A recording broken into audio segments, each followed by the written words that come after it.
Good morning, good afternoon, good evening, depending on where in the world you may be joining us from.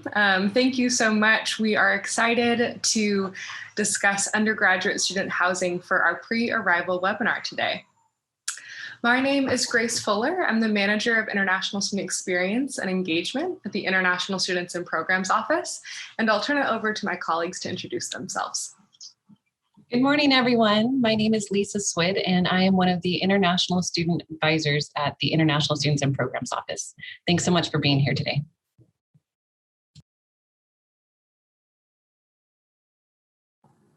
Hello, everyone. My name is Stacey Travis, an Associate Director for Residential Services and Housing Allocations, and welcome to this webinar.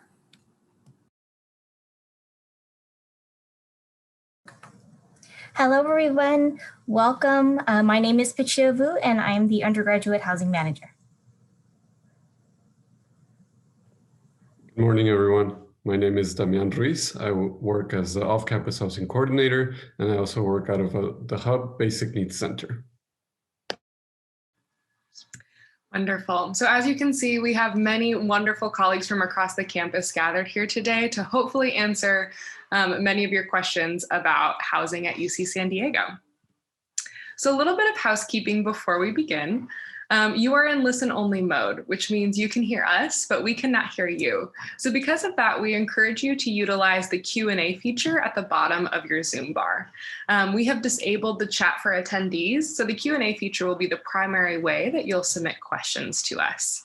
If for some reason we don't get to your question during today's webinar, we encourage you to reach out to us at icontact.ucsd.edu. And then finally, we are recording. So if you ever want to go back and reference this recording and the information we'll cover today, you can do so at iwebinars.ucsd.edu. And again, this is just a highlight of that Q&A feature. So if this is your first webinar, that's what that feature will look like. And as a quick note, we have set aside a good chunk of today's webinar for open question and answer. So if during the presentation a question comes up, we definitely encourage you to submit that question, but we will be waiting until the end to address many of those questions. Okay, a little bit about our agenda today. So we will go through some first steps checklist reminders as you begin your journey as a new international student at UC San Diego. We'll turn it over to our colleagues from Housing, Dining, and Hospitality to talk about some on-campus housing options. We'll also have Damian discuss some of your off-campus housing options. And we'll do a quick note about housing scams and how to make informed choices as you're looking at different housing availability. And then, like I said, we'll reserve the rest of our webinar for some open question and answer to make sure that this webinar is as most useful to you as can be. And with that, I'll hand it over to my colleague, Lisa.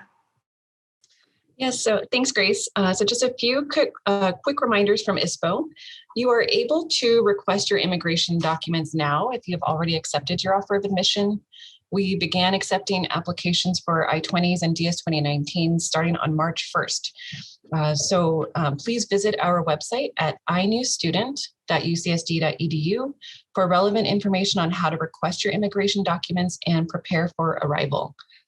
We do hope that you'll be able to enter the United States and begin your program of study in person, but we are aware that there are difficulties in various regions around the world in securing a visa appointment at this time.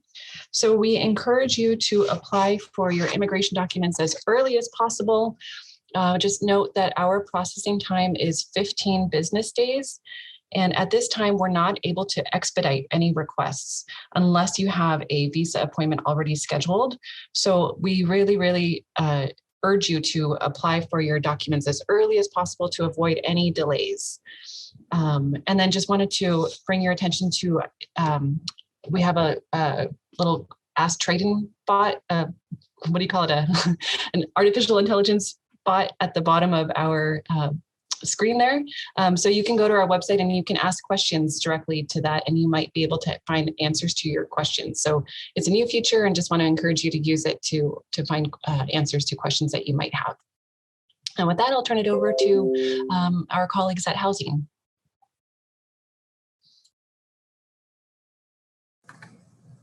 Hello, everyone. Let's go ahead and talk a little bit about on-campus housing and some of our upcoming deadlines. So for our students who are newly admitted, who are interested in living on campus with us, that is definitely an option that is available to you. The first thing that you want to do is you want to make sure that you accept your offer to UC San Diego. We hope you pick us and you accept your offer to UC San Diego. Then once you do that, usually takes about 48 business hours, then you'll be able to access your housing application. It's the first item on your checklist. Make sure that you submit your housing application by your deadline. For our incoming first-year students, it's May 7th. And for our incoming transfer students, it's June 7th. After the housing application is done, then the next piece is the housing contract piece. Now that piece, only students who have submitted the housing application can move forward onto the housing contract piece. So please make sure you submit your housing application if you're interested in living on campus. The housing contract process will begin in mid-May for our incoming first-year students and then mid-June for our incoming transfer students. Once you go through and you do the housing contract process and complete that, you'll be asked to submit room type preferences and any roommate requests in July. That in July is also when you'll be able to apply for one of our optional living learning communities. Now, more information, including all of these deadline dates, our rates, and our dining plans are available on our web. It's hdhughousing.ucsd.edu. Next slide, please. Now on the right-hand side here, you're going to see our rates for this upcoming year. We've got residence halls rooms and apartment rooms. They're broken down by single, double, and your total housing and dining package is going to be a combination of your room type and your dining plan. So our incoming freshmen are going to be assigned beginning in the residence halls and apartments in their college of registration, and then assignments will continue into other campus housing areas if needed. Our incoming transfer students, our assignments are going to begin at 7th College, and then again, we'll continue into other areas if needed. All of our students will find out their room assignments in late August, and you'll be able to pick your dining plan during the housing contract process. Next slide, please. Good morning. So we do know students may need to have some short-term transition housing from summer into fall. So we are able to offer our short-term housing transition from June 18th to September 4th for students who have been accepted their offer of admissions, and we'll also be having a housing contract as well for fall. The cost is $51 a night for a single occupancy bedroom in a shared apartment. And again, we will provide weekly custodial services during that time period only. No linens, no dining plan. You would take care of that on your own. The applications will be available beginning May 17th. And again, we've provided where that information can be found online.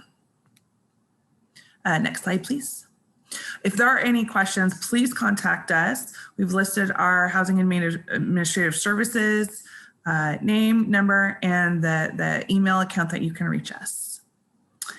And I believe now we're going to hand this over to our off-campus housing resource group. Thank you, Stacy.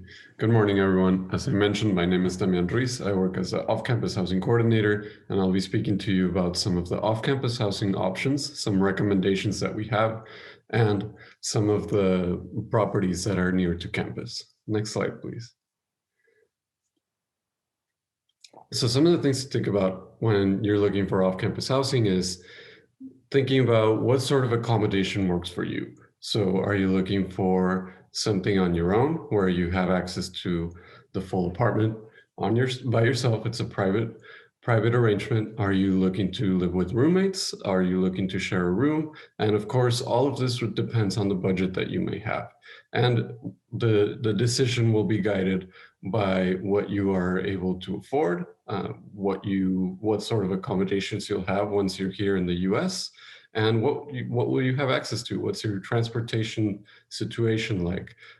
Do you want to be close or not as close to campus? It will all depend on all of these factors that will inform the decision that you are able to make in terms of housing. Next slide, please. So some things to know is, first, do your research. I always hear from all students, whether it's international students, students that are here in the United States, everyone always asks me, when should I begin to look for housing? If you know that off-campus housing may be an option for you, the answer is right now. Whenever you think that you may want to have housing off campus is when I recommend that you begin looking at your options. It all helps inform what prices are like, what the process is like here for renting. Maybe there's requirements here that are different from where you are right now.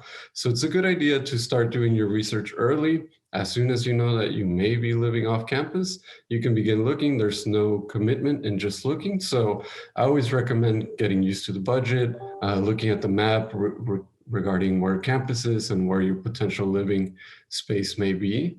And we'll also talk about some of the properties that are close to campus and beyond. Next slide, please. So some off-campus housing resources and some platforms that I would like to recommend. So as you see here, there's two links that we have. One at istudents.ucsd.edu, advising and then housing, but also the off-campus housing website. So the off-campus housing website, as it was just posted on the chat, thank you. The off-campus housing website is a great resource for beginning to look for off-campus housing, especially because it's a platform that is UCSD managed. So out of the resources that we'll be sharing today, the off-campus housing website is one of the only ones that's actually managed through the university. And I usually start with this resource because it has a variety of options that are mostly with students in mind. So you'll see once you access the website or request access, if it's your first time accessing it, you'll be asked to input your login credentials that you received from the university. And if you don't have those yet, you can also request guest access. So from there, you'll be able to click on the tabs at the top, which are housing, roommates, or resources.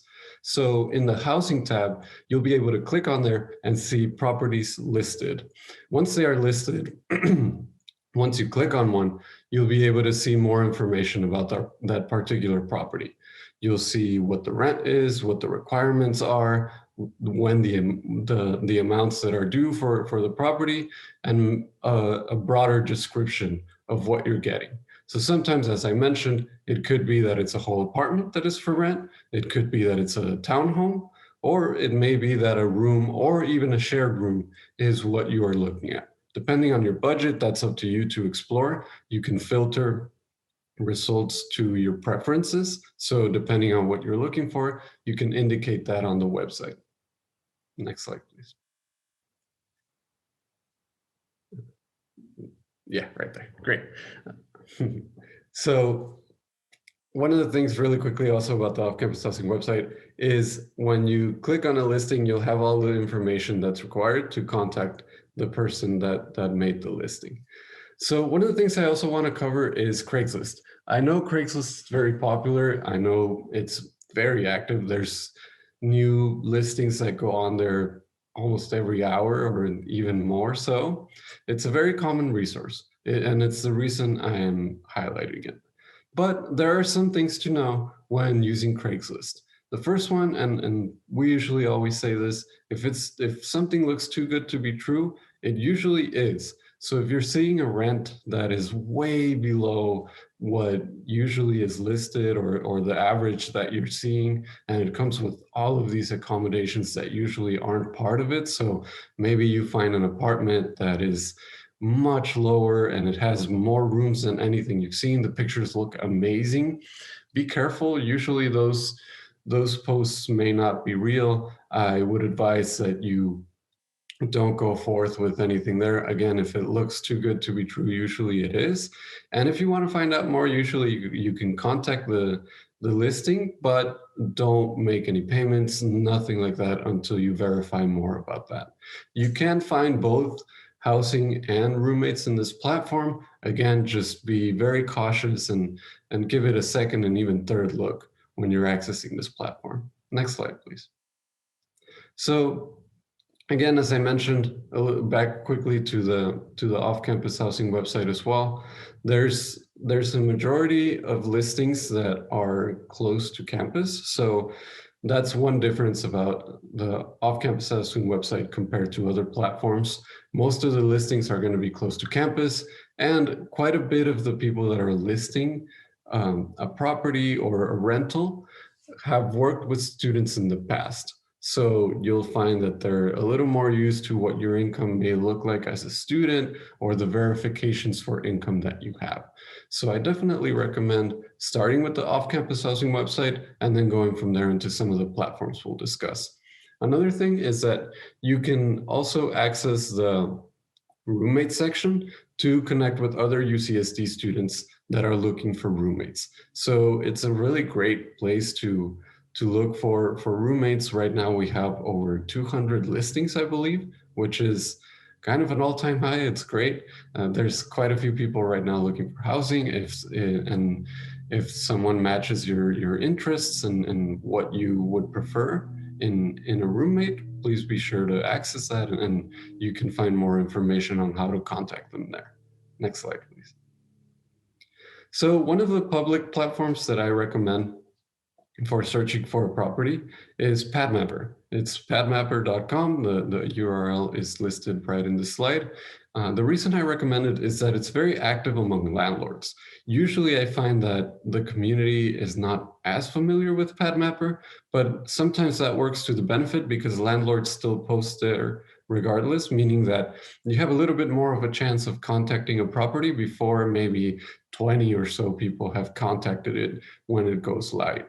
Another thing here is that, as you can see on the slide, there's a map feature. So when you put in where you want to live, so San Diego or any of the sub-cities that we have in San Diego, you'll be able to see a map that comes up with all of these little red markings that you see on the map. All of those are properties. When you click on one, you'll get more information. And then from there, you're able to see, does this match what you want or maybe not?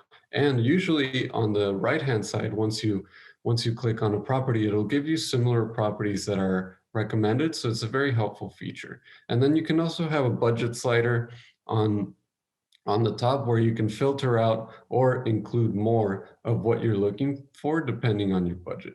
Again, same thing here. If it seems too good to be true, it usually is. So I would recommend not going forth with any payments until you verify that you've talked to somebody. Maybe you've gotten a virtual tour or you've seen the property in some way. That is usually more helpful. And then again, it's a public platform, but it is a little bit more monitored than Craigslist. Next slide, please. So if you're looking for something different where you're looking to live maybe specifically with roommates, a public website that I recommend is SpareRoom. It is a website that is designed to help the community find roommates. So that's to say it's not only UCSD students, this is open to anybody, but that does create for quite a bit of flexibility. So if you want to save some money on housing and you're open to living with other people, some of the listings I've seen begin as low as $500 a month, which is quite low for the San Diego area. And then from there it goes up depending on what is available. You'll be able to see on the listings that people may have a description that is quite vast in terms of what they're looking for in a roommate, or very quick to say, I'm just looking for a person to fill out this room and here's the rent. You'll be able to see what preferences people have when it comes to the ideal roommate that they're looking for. Is it someone maybe that they hope is quiet? Maybe it could be that they have restrictions on smoking and drinking in the property. All of these things are important to consider before moving in. And one of the things, of course, is just exercise caution when contacting potential roommates. Usually there will be a period of time where you'll communicate with the person that you're looking to live with and then create some arrangements before you move in. So again, just be careful with something that looks too good to be true. If someone's asking for quite a bit of amount of money before you've even seen the property, those are things to be careful for. I know there's a segment in today's webinar about scams, but I'd just like to put this information in here and there. Next slide, please. So let's say that you've looked and you're ready to move forward with either a roommate or a private rental for yourself. Some of the things to do is contact the leasing office and ask questions. Usually apartments or property managers or landlords are the people that you're going to be talking to, but there's usually always someone that's in charge of the particular property. So some things to know is, what's the pricing? Does it fit with your budget? Does the pricing work? Usually I recommend that students consider that it's not only the rent, it's usually the rent and other expenses. So your food, your utilities, your transportation, all of that, take it into account into the budget that you'll have monthly. Is the place available right now? You may see an ideal place, but maybe by the time you contact them, it's been rented out to somebody else. So usually the rental process is much like applying for a job, in that you contact a property, they'll see if you meet the requirements that they have for you to become a renter, and then from there they'll contact you to say, yes, you get the property, or maybe no, you don't get the property, it's not available anymore. So all of these are things to consider. The amenities, the timeline. It's really important to think about how much time is it going to take for you to actually contact a place and then move in.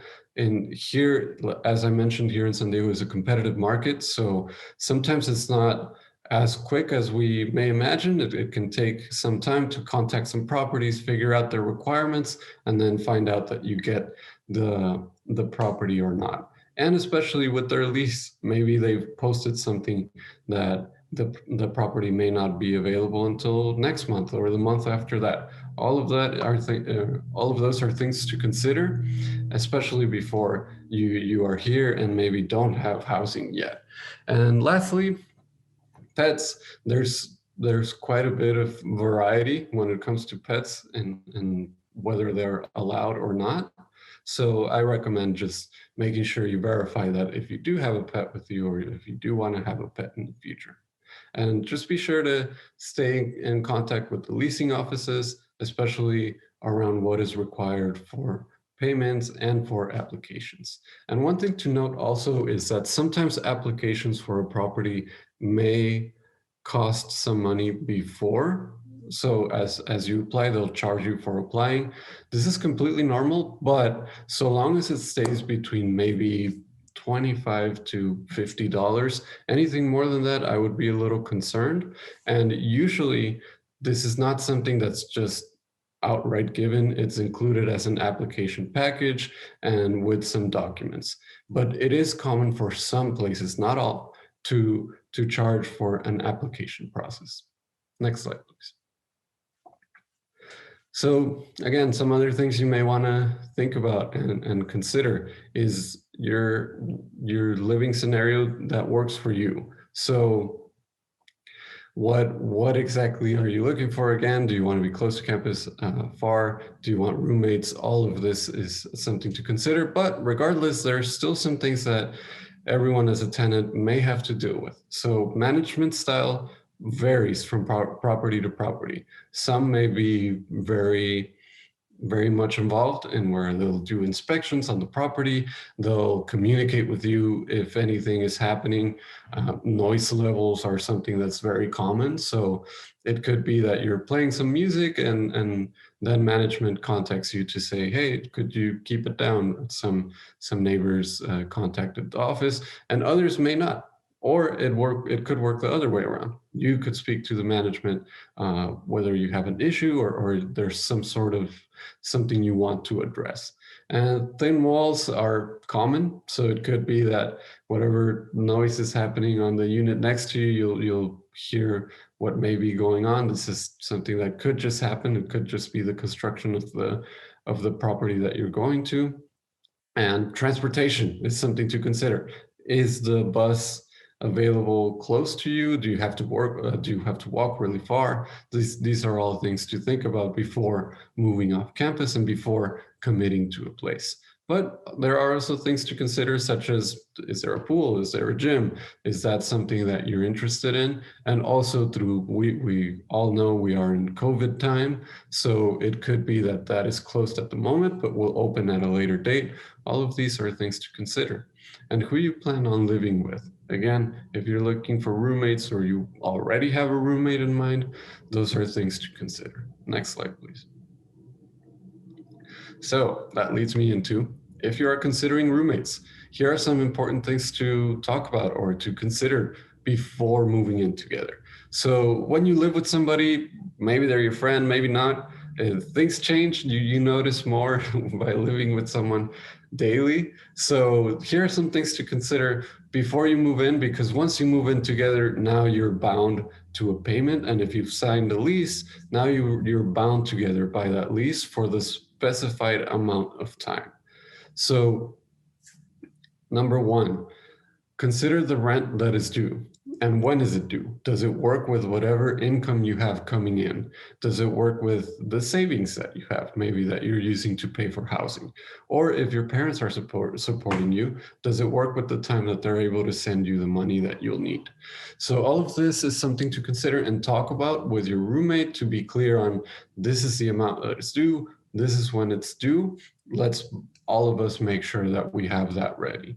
And then, what is it like for substance use? Are you okay with maybe smoking or drinking? Is that something that you would be okay with your roommates doing, or is that something you want to do and you want to be clear with your roommates that that's something that's part of living together? It's important to discuss before moving in, because you can be clear onto what to expect. And guests, do you want your roommates to have overnight guests or not? That's, again, important to consider before. And access to the areas of the property. So is the kitchen shared? Does everybody get to use that? Is the living room a common area? Or are you expected to stay only in your room and the bathroom that you get? Or is there a shared bathroom? And again, I wouldn't recommend waiting until something happens to discuss these important topics, just because it can help you have a smoother time with your roommates and have a positive relationship and a great living experience. So noise levels in your environment. Are you looking for an environment that's more quiet and everyone is studying? Or are you looking for a more active environment where there's maybe stuff going on all the time and that's something that you enjoy? It's good being clear with your roommates. And then culturally relevant discussions. Are there maybe some aspects of your culture that will not necessarily affect, but you want your roommates to be aware of? It's good to have those conversations. And then cleaning responsibilities as well. Who cleans dishes?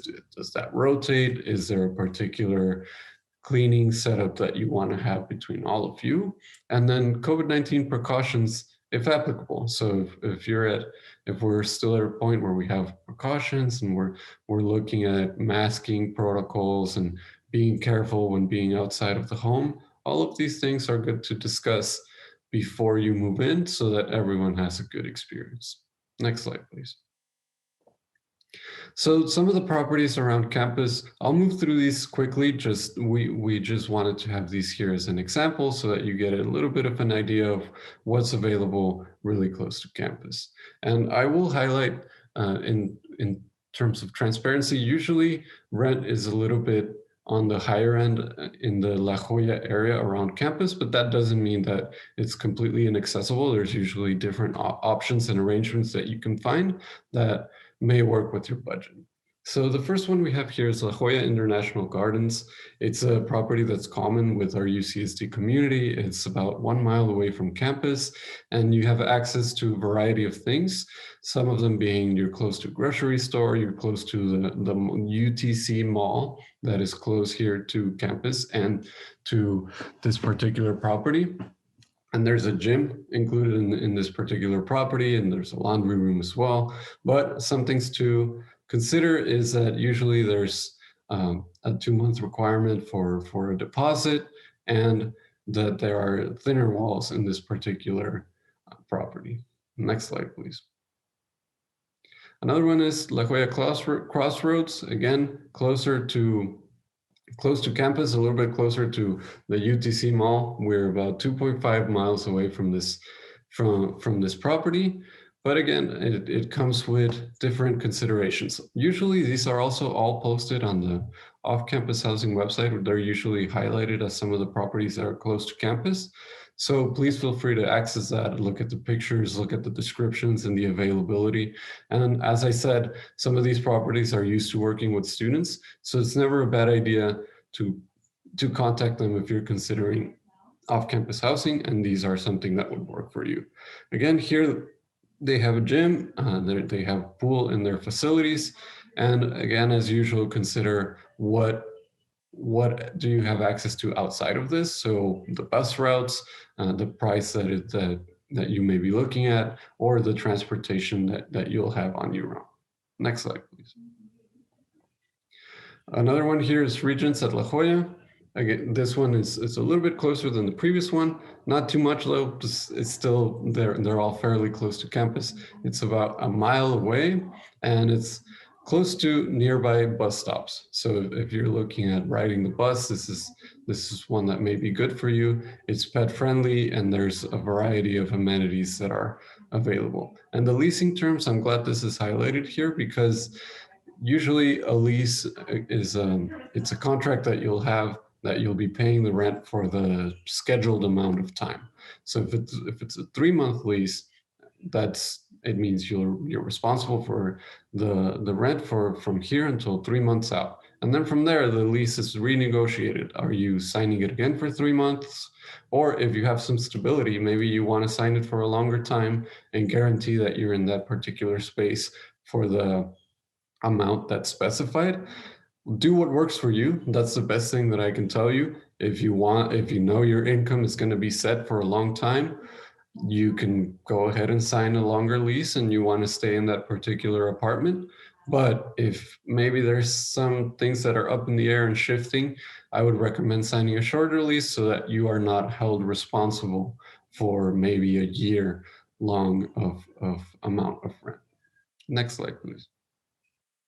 So another one here that we have is La Jolla Villas of Renaissance. This one's also close to campus, about 2 miles. There's quite a few amenities, as you can see. There's 6 pools, there's barbecue pits, and as well as a theater. And they have an accessible leasing office, and there's a shuttle that is available to campus. That's a great consideration. If that's something that works for you in terms of your transportation, I would invite you to consider this if it works for your budget as well. Next slide, please. So Lasso is very close to campus. This one is just under a mile away, close to bus stops as well. It's a little bit more of a community style living. Of course, this looks a little different with COVID, but let's hope that we continue on a trend to be better here in California, where that sense of community can begin to still be present in where you live. And this one is also close to food and grocery options, so that's another thing to consider. And you can look at the particular setups by either contacting them or finding a listing from them on the Off-Campus Housing website or on their own particular websites. Next slide, please.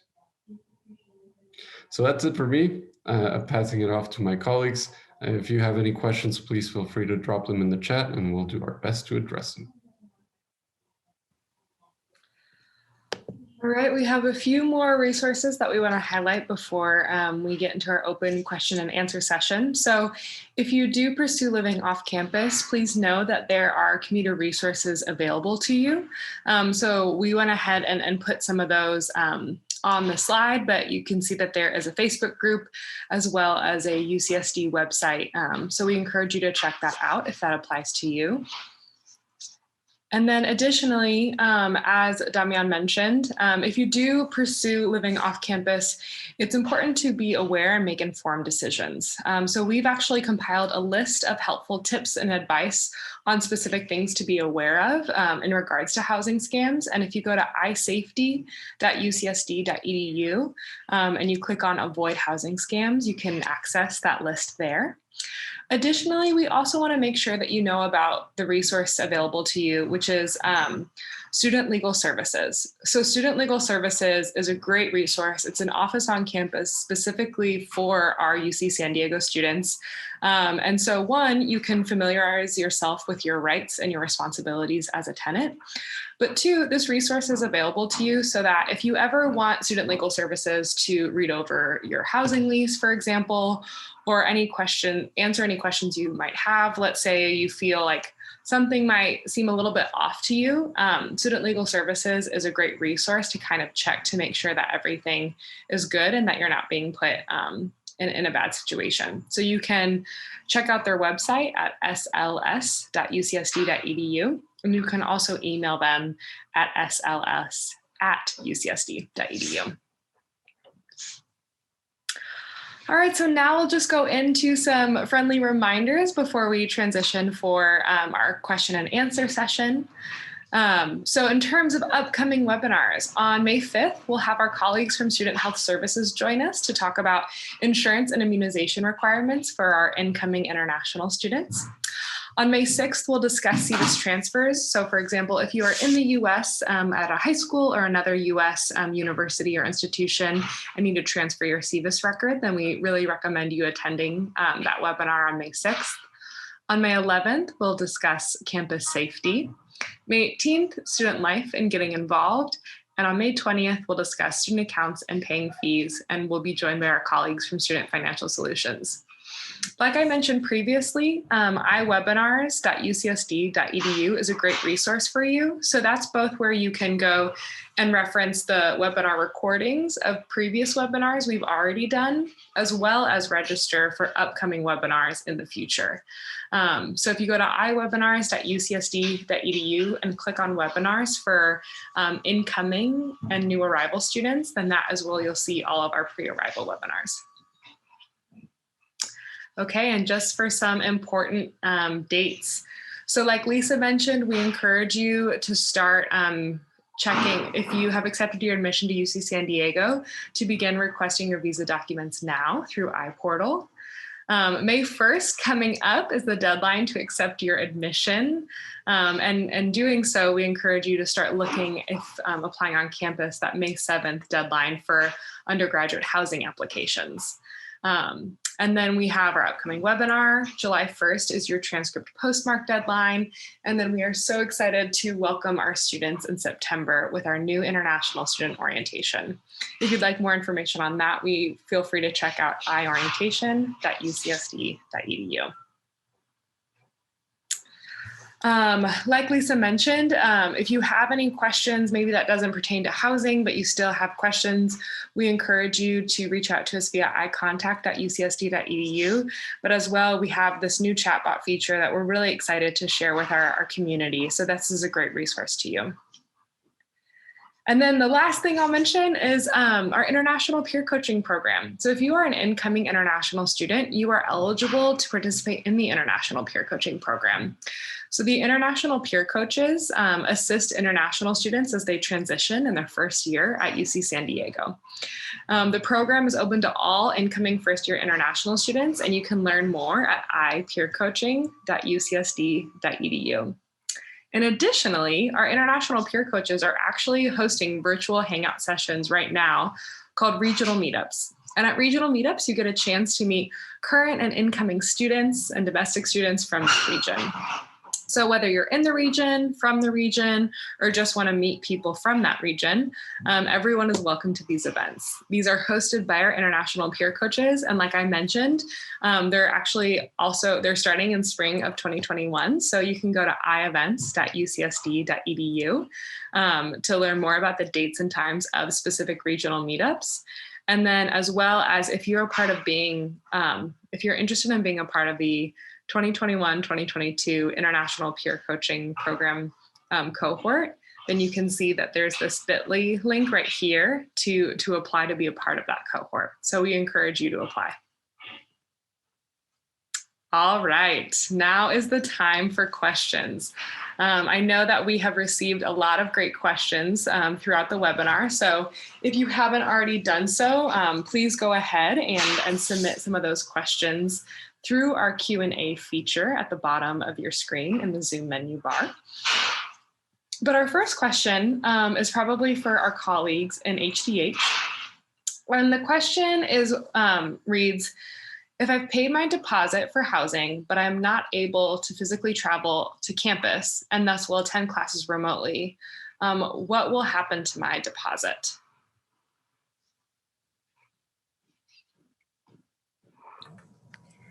Hi, Grace. I'll go ahead and I'll take that one. So for all of our students who are needing to cancel, we do have a cancellation policy with cancellation fees associated with when you turn in your cancellation form. But we do understand that there are a variety of reasons why our students may need to cancel.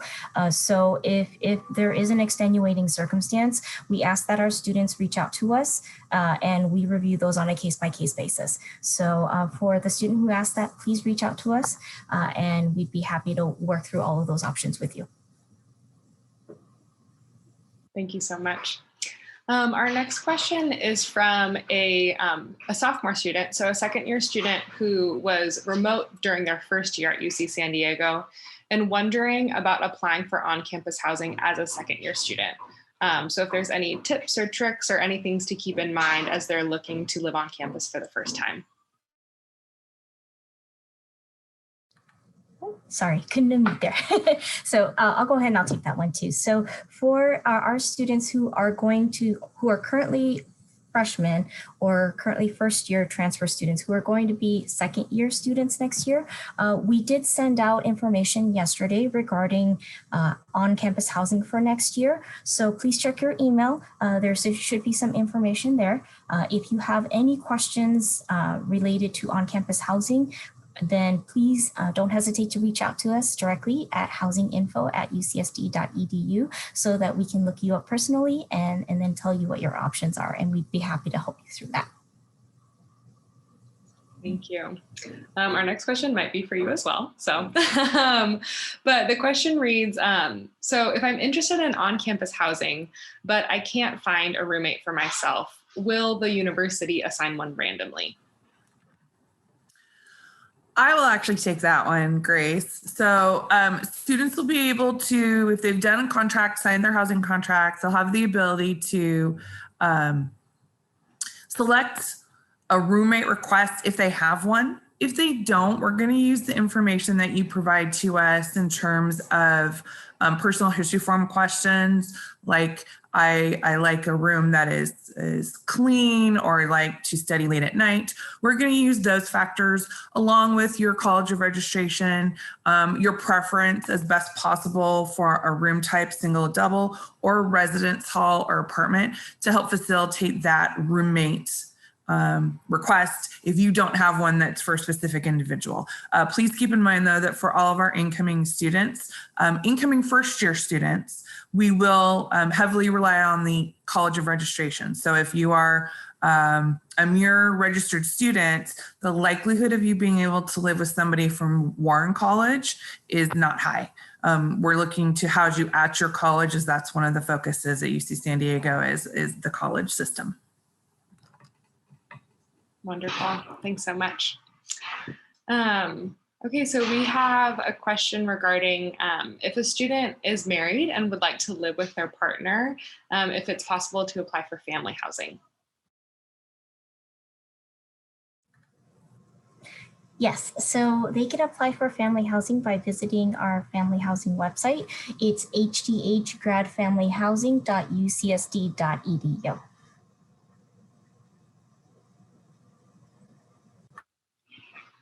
Wonderful.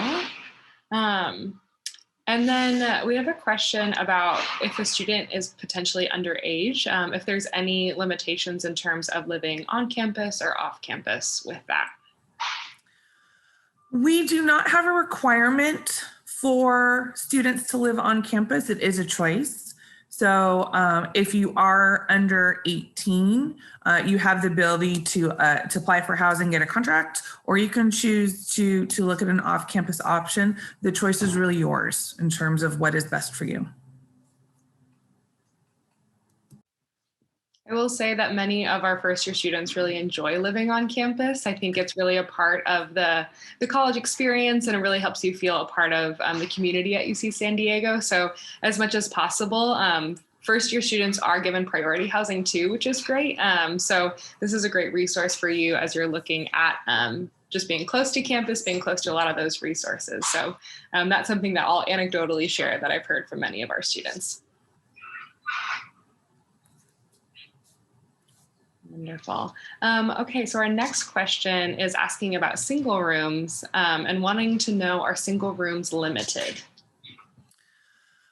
We have limited singles on campus in certain areas. Not everybody, the majority of our spaces are probably double rooms for the most part. So you can preference a single. It doesn't mean you're going to get it. We're going to do what we need to do to get students into the spaces, but you can mark it as a preference, and we will take that into consideration.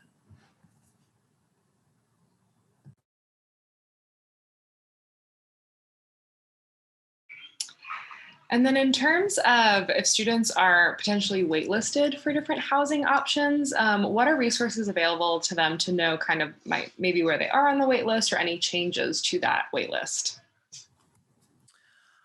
Grace, is that a question specifically for grad and family or for undergrad? You know, it looks like it is for grad and family housing. So for grad and family, it is really just going to depend on when the individual applies, their need date, and then what is available. And it will vary. So if they really want to come for the grad and family side of the house, so you're an undergraduate student that potentially is married, have a partner, you can get yourself on the list, but it's really going to depend on that need date as to what is available to you at that point in time. Thank you. All right, and I see a couple questions coming in regarding maybe as a new international student. So for students wondering about how to begin requesting their I-20, we encourage you to go to inewstudent.ucsd.edu, and that will walk you through the process of requesting your I-20 for your F1 visa. And additionally, if you are interested in working on campus, iemployment.ucsd.edu is also a great resource to kind of understand just the different stipulations with working on campus and working as an international student. So that's a great resource for you as well.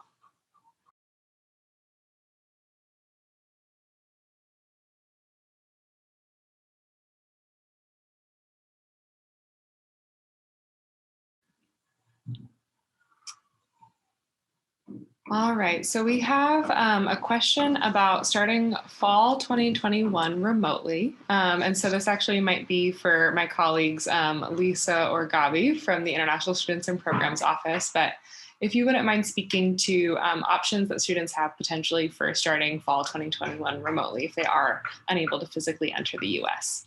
Yeah, absolutely. It's a really big question right now.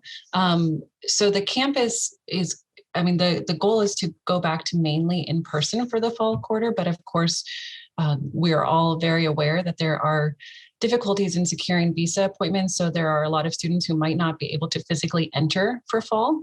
And if you fall in that boat, then we really encourage you to talk with your academic department, your academic advisor, and explain that to them, because professors can change their course modality in July. So the more that you communicate to your department and explain that you might not be able to enter for the United States, that they can then encourage their professors to hopefully adjust the course modality if needed. So again, just please do communicate with your academic department if you're unable to enter for the fall quarter. Thank you, Lisa. All right, so that is the majority. That's all of our questions that we have at this time. So I would encourage you, if you do have any last burning questions, to make sure that you go ahead and submit that through the Q&A feature before we close today's webinar.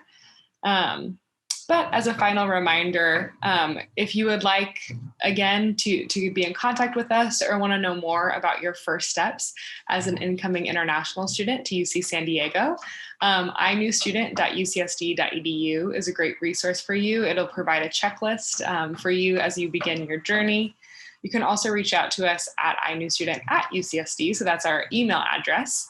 And then we encourage you to follow us on social media. So as you can see, we just created these really fun Instagram filters. So if you have accepted your admission to UC San Diego, then we encourage you to celebrate with us. So if you use that filter and tag us, we'll be sure to reshare it because we are so excited to welcome our incoming students. So congratulations on your admission to UC San Diego. It is quite an accomplishment. Thank you so much to all of my colleagues for sharing such great information with us. And we hope to see you at some upcoming pre-arrival webinars in the future. All right, thank you everyone. Have a great rest of your day.